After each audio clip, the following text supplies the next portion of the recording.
நந்தி மகனை நாணக் கொண்டனை குந்தியின் அடி வைத்து போட்டுகின்றன மூலக்கணபதியாம் விக்கிர கணபதியின் பாதங்களை வணங்கி என்னை ஈண்டெடுத்த என் தாய் தந்தையின் பாதங்களை வணங்கி எங்கள் குலத்தை காத்தருகின்ற எங்கள் குலதெய்வம் மாணவர் முத்தையா கருப்பசாமி பாதங்களை வணங்கி எங்கள் குருநாதர் ஸ்ரீ மகாசித்தர் பாலாம்பிகை பாதங்களை வணங்கி எங்கள் வம்சத்தின் மூத்தங்குடியா எங்கள் அன்பு தாத்தா முத்தையா அவர்கள் பாதங்களை வணங்கி இங்கே வருகை தந்துள்ள அவர்களுடைய அனைவருடைய பொற்பாதங்களையும் வணங்கி என்னுடைய உரையை நான் சிறிது ஆரம்பிக்கிறேன். இதில் ஏதேனும் பிழைகள் இருந்தாலும் பொறுத்துக் கொள்ளுங்கள். ஏன்னா இதுதான் எனக்கு முதல் முறை, என்னுடைய கன்னி பேச்சு இதுதான். அதனால இதுல ஏதாவது சிறிய பிழை இருந்தாலும் அது கொஞ்சம் பொறுத்துக்கோங்க. சாமி இன்னைக்கு உட்கார்ந்து பேசுறேன், எனக்கு நின்று பேசினாலும் கொஞ்சம் சரியா இருக்கும். ஆமா, அதுக்கு ரொம்ப அப்படின்னு சொல்லி தினந்தோறும் ஒரு கோயிலுக்கு போறோம், வீட்டுல விளக்கேற்றுறோம், எல்லா வகையான பரிகாரங்களும் தான தர்மமும் பண்றோம். ஆனாலும் நம்ம வாழ்க்கையில ஒரு நிறைவு இருக்கா அப்படின்னா நிறைவு இல்லை அப்படின்றதுதான் நம்மளுடைய தலையாத கடமையா இருக்கிறது. அதாவது எல்லாரும் எல்லா வகையான இன்பங்களும் பெற்றுட்டோமா அப்படின்னா இல்ல. ஏன் இல்ல அப்படின்றத என்னைக்காவது ஒரு நாளாவது நம்ம உட்கார்ந்து சிந்திச்சிருக்கோமா அப்படின்னா கண்டிப்பாக இல்ல. அப்ப என்ன இந்த இடத்துல ஒரு குறைகள் இருக்கு அப்படின்னு கேட்டீங்கன்னா, இறைவனை நம்ம எப்படி தொழுகணும், இறைவனை நம்ம எப்படி அவருடைய ஆசீர்வாதத்தை வாங்கணும் அப்படின்றதுக்கு நம்மளுடைய முன்னோர்கள், நம்மளுடைய ஞானிகள், நம்மளுடைய சித்த பெருமக்கள் நம்மளுக்கு சொல்லி கொடுத்துட்டு போன 4 பேர் இருக்காங்க. நம்ம கண்ணு முன்னாடி வாழ்ந்து 4 பேர் மறைஞ்சிருக்காங்க. 4 பேர் 4 விதமா மறைஞ்சிட்டு போயிருக்காங்க. ஒவ்வொருத்தரும் ஒவ்வொரு வடிவத்துல இறைவனை இங்க போய் அடையலாம் அப்படின்னு சொல்லப்பட்ட கருத்துக்களை நம்ம கண்ணு முன்னாடி வச்சிருக்காங்க. எப்படி அப்படின்னு கேட்டீங்கன்னா, மாணிக்க வாசகர் தன்னை ஒரு காதலியாகவும் இறைவனை காதலனாகவும் நினைச்சு முழுக்க முழுக்க வாழ்ந்து அவருக்காகவே திருவாசகத்தை எழுதி வச்சுட்டு போயிருக்காரு. திருஞான சம்பந்தர் தன்னை குழந்தையாகவும் இறைவனை தாய் தந்தையாகவும் நினைச்சு வழிபாடு பண்ணியிருக்காரு. அப்பர் முழுக்க முழுக்க இறைவன் முதலாளி, நான் தொண்டன், நான் அவருக்கு சேவையை செய்யறதுக்காக வந்திருக்கேன் அப்படின்னு சொல்லியே முழுக்க முழுக்க அவர் வாழ்ந்திருக்காரு.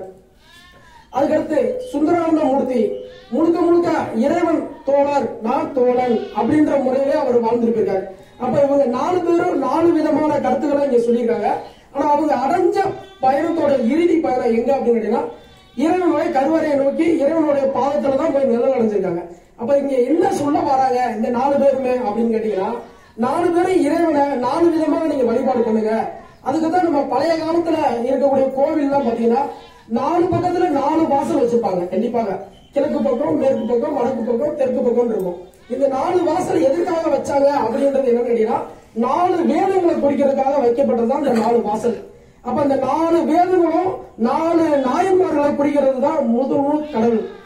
இறைவனை நம்ம எப்படி தோணணும், நீங்க காதல் பண்ணுங்க இறைவன் மேல, நீங்க இறைவன் மேல நட்பு பண்ணுங்க, நீங்க இறைவன் மேல தாய் தந்தையரா நினைங்க, இறைவனை தோழனா நினைங்க, இப்படின்னு சொல்லப்பட்ட கருத்து தான் இந்த விஷயம். அதனால இறைவனை நீங்க தொழுதரணும் அப்படின்றது எப்படின்றது இந்த 4 பேருடைய வழிமுறையை கடைபிடிச்சு போனீங்கன்னா சீக்கிரத்துல இறைவனுடைய பாதத்துல போய் நம்ம தஞ்சடைச்சிடலாம். எப்படி நம்ம மனைவிக்காக, குழந்தைக்காக, நம்ம நண்பர்களுக்காக நேரம் செலவிடுகிறோமோ அதே மாதிரி இறைவனுக்காக நம்ம ஒரு குறிப்பிட்ட ஒரு நாளைக்கு ஒரு நேரத்தை கண்டிப்பாக ஒதுக்கி இறைவனை நீங்க தொழுது பாருங்க.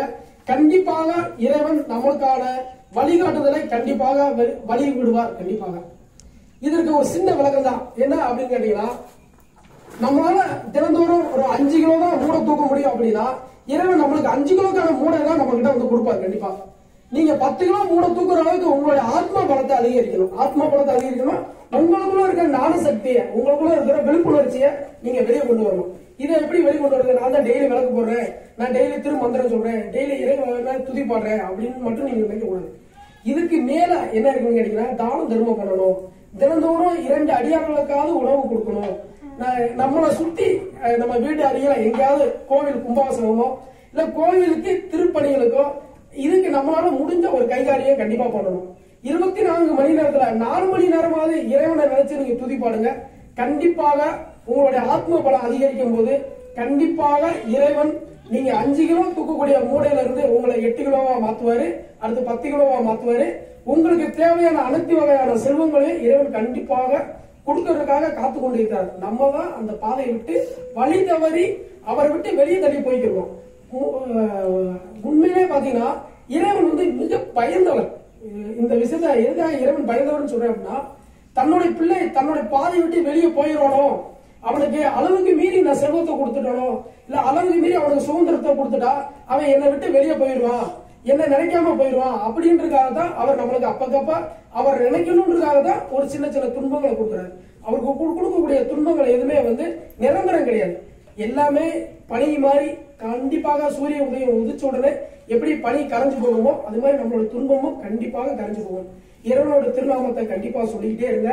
கண்டிப்பான முறையில இறைவன் நம்மளுக்கான பாதையை நம்மளுக்கான பயணத்தை கண்டிப்பா காட்டுவாங்க.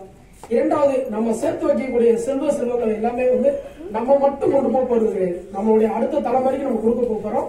அதை கண்டிப்பாக நினைவில் வைத்துக் கொண்டு தான தர்மங்கள் மட்டுமே பண்ணி வாருங்கள். கண்டிப்பாக உங்களுடைய அடுத்த தலைமுறை கண்டிப்பாக உங்களை காட்டும் ஒரு உயர்வான நிலைக்கு செல்வார்கள்.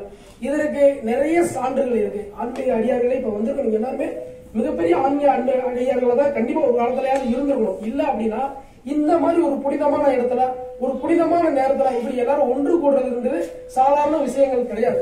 அப்ப இந்த இடத்துல நம்ம எல்லாரும் இப்ப இங்க ஒன்று கூடியிருக்கோம் அப்படின்னா கண்டிப்பாக நம்ம முற்பிறவியில நம்ம செஞ்ச நற்பலன்கள் தான் இன்னைக்கு நம்மள எல்லாத்தையும் இங்க ஒன்று கூட்டி இருக்கு. அதனால கண்டிப்பாக நம்ம தான தர்மங்கள் நிறைய பண்ணுவோம். சிவனடியார்களை பார்க்கும்போது உங்களால முடிஞ்சா அவங்களுடைய பாதத்தை வணங்குங்க அப்படின்றது மட்டும் கிடையாது. முடியாத சூழ்நிலை நம்ம ஒரு ரோட்ல நடந்து போயிருப்போம், எதிர்த்தாப்புல ஒரு அடியார் வருவாரு. வரக்கூடிய அடியார் அவர் டாஸ்மார்க் போறவரா இருப்பாரு, அசைவம் சாப்பிடா ஏதாவது நடந்துட்டு போராடும். அவர் கழுத்துல போட்டுக்கிற ருத்ராட்சத்துக்கு நீங்க மதிப்பு கொடுங்க.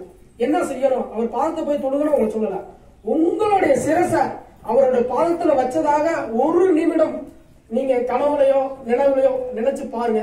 அதுவே இறைவனுக்கு செய்யக்கூடிய மிகப்பெரிய தொண்டு.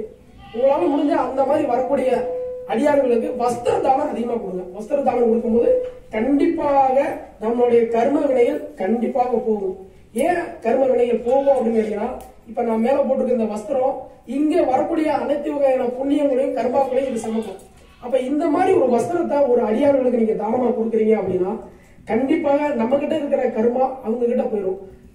அடியார்களுடைய வேலையே என்ன வேலை அப்படின்னு கேட்டீங்கன்னா, வந்திருக்கவங்களுடைய கர்மாக்களை ஃபுல்லாமே கொள்முதல் பண்றதா அவங்களுடைய வேலையை. இப்ப இங்க நாங்க என்ன பண்றோம் அப்படின்னு கேட்டீங்கன்னா, நீங்க வந்திருக்கீங்கன்னா உங்களுடைய கர்மாக்களை ஃபுல்லாமே வாங்கி நாங்க வச்சுக்கிற முடியாது. ஏன்னு கேட்டீங்கன்னா நாங்களும் உங்களை மாதிரி மனித பிறவி தான். எங்களுக்கும் எங்களுடைய முன்பிறவியோட கர்மாக்கள் கண்டிப்பா இருக்கு. அதை கழிக்கிறதுக்கு என்ன செய்யணும், ஐயா கடலாடியில இருந்து வந்துருந்தவர் மாதம் நம்மளுக்காக அவருக்கு தெரிஞ்ச தமிழ் வேதங்களை சொல்றாரு. தமிழ் வேதங்களை நம்ம காதால கேட்கறதே மிகப்பெரிய புண்ணியம். அப்ப அங்க ஒரு அக்னி யாகம் நடத்தி அவர் சொல்லக்கூடிய மந்திரங்களும் சரி, நீங்க வந்திருக்க உங்களுடைய கர்மாக்கள் எல்லாமே கண்டிப்பாக அந்த யாக கூட்டத்தின் மூலியமாக உங்களுடைய கர்மாக்கள் அனைத்தும் எரிக்கப்படும். உங்களுடைய வாழ்வு புது வாழ்வை நோக்கி போகும். ஆனா கண்டிப்பா அதுக்கு முன்னாடி நம்மளுடைய ஆத்ம பலத்தை அதிகரிச்சுக்கீங்க. வீட்டுல விளக்கு போடுங்க. தினந்தோறும் காலையில கந்தசஷ்டி கவசத்தை கண்டிப்பா கேளுங்க. கந்தசஷ்டி கவசத்துக்கு மிஞ்சின மந்திரம் உலகத்துல எதுவுமே கிடையாது. உங்களுக்கு செய்வன கோளாறு இருக்கு, எனக்கு பக்கத்துல இருந்தா கண்டிஸ்டியா இருக்கு, ஓமளிப்பா இருக்கு, இந்த மாதிரி உங்களுக்கு என்ன வகையான துன்பங்களா இருந்தாலும் சரி அனைத்துமே நீக்கப்படும். எதுல கேட்டீங்கன்னா கந்தசஷ்டி கவசத்தால மட்டும்தான். கந்தசஷ்டி கவசத்துக்கு உலகத்துல சிறந்த மந்திரம் எதுவுமே கிடையாது.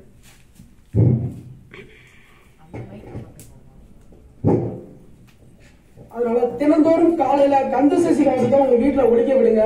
கந்தசஷ்டி கவசம் 48 நாளைக்கு எந்த வீட்டுல ஒழிக்குதோ கண்டிப்பாக முருகன் அங்கே வாசம் செய்வார். முருகன் என்பது என்னன்னு கேட்டீங்கன்னா, கண்டிப்பான முறையில நம்மளுடைய தீமைகளை எல்லாம் அழிச்சு நம்ம வீட்டுக்கு நன்மைகளை ஏற்படுத்தி கொடுக்கக்கூடிய முழு முதல் கடவுளான அவருடைய தம்பியான முருகப்பெருமான் கண்டிப்பா நம்ம வீட்டுல வாசம் செய்வார். இதுக்கடுத்து ஒரு சின்ன ஒரு வரலாறு மட்டும் சொல்லிட்டு நான் இதை முடிச்சுக்கிறேன். ஜாதக கட்டத்துல 12 கட்டம் இருக்கு. இந்த 12 கட்டம் எதுக்கு இருக்குன்றது யாருக்காவது தெரியுங்களா? 12 கட்டங்கள் இருக்கு ஜாதகத்துல. அதாவது மேசத்துல தொடங்கி மீனத்துல முடியும். 12 கட்டங்கள் இருக்கு. இந்த 12 கட்டங்கள் எதுக்காக நம்ம முன்னோர்கள் வச்சாங்க? ஏன் 10 கட்டம் வச்சிருக்கலாம், இல்ல 13 கட்டம் வச்சிருக்கலாம், இல்ல 15 கட்டம் வச்சிருக்கலாம். இதெல்லாம் தவிர்த்து ஏன் அவங்க 12 கட்டம் சொல்லி ஒதுக்கி கொடுத்துருக்காங்க அப்படின்னு கேட்டீங்கன்னா, ஒவ்வொரு மனிதனும் திரும்ப மீண்டும் மனித பிறவி எடுக்கணும்னா 12 ஜென்மங்களை தாண்டி தான் நீங்க மனித பிறவி எடுக்க முடியும். இப்ப நீங்க எடுத்துக்கிற ஒவ்வொரு மனித பிறவியுமே இதுக்கு முன்னாடி கண்டிப்பாக நீங்க புழுவோ பூச்சியோ விலங்கோ இதுவோ பறவைகளோ பிறந்துதான் இந்த மனித பிறவியை எடுக்கிறதுக்கு 11 பிறவி தாண்டி தான் 12வது பிறவிக்கு வரீங்க. அந்த 12வது பிறவியுமே எப்படி வருவீங்க அப்படின்னு கேட்டீங்கன்னா, உங்களுடைய முதல் பிறவியில நீங்க என்ன செஞ்சுட்டு போனீங்களோ, உங்களுடைய கர்மாவா இருந்தாலும் சரி, உங்களுடைய புண்ணியங்களா இருந்தாலும் சரி, அதை அனுபவிக்கிறதுக்காக மீண்டும் எடுக்கப்படுறதுதான் இந்த 12வது பிறவி. இந்த 12வது பிறவியில கண்டிப்பாக நம்ம முதல் பிறவியில நம்ம எதை விட்டுட்டு போனோமோ அதை நம்ம செய்யறதுக்காக தான் நம்ம இங்க வந்திருக்கோம். நம்ம எதை விட்டுட்டு போறோம், இங்க நம்ம எதுக்காக வந்திருக்கோம், நம்ம செல்வ சேர்த்து வைக்கிறதுக்காகவோ நம்மளுடைய இச்சைகளை தீர்க்கிறதுக்காக மட்டும் நம்ம இங்க வரல. நம்ம வந்திருக்கிறது என்னன்னு கேட்டீங்கன்னா பிறவி இல்லாத பெருவாழ்வு அடையிறதுக்காக தான் நம்ம இங்க வந்திருக்கோம். பிறவி இல்லாத பெருவாழ்வு அப்படின்னு கேட்டீங்கன்னா அடுத்து எந்த பிறவியுமே இருக்கக்கூடாது. புழுவோ பூச்சியோ பறவையோ விலங்கோ மனிதர்களோ எதுவுமே இருக்கக்கூடாது.